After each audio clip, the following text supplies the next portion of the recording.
I call them the what if thoughts. What if this terrible thing happens?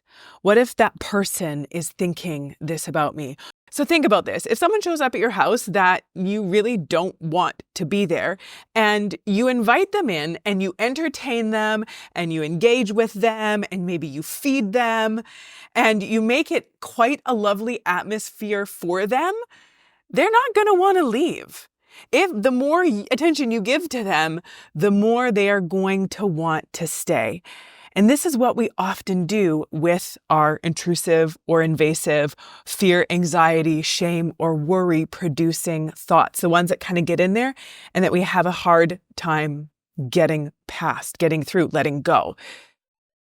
So we typically tell ourselves when these thoughts are coming in, we engage them by saying something like, oh, just think positive. And we engage them. Now, it's not unhelpful to tell yourself to just think positive, but there's a time and a place, and when you have those intrusive thoughts are neither the time and usually not the place. Because what happens when we tell ourselves to just think positive and it doesn't work, then we tell ourselves we're doing something wrong, that we can't just think positive, we can't just assume the best.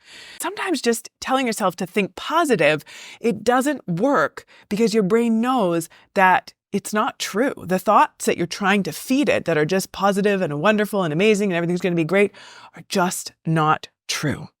So it pushes back and sometimes even makes those intrusive thoughts even worse.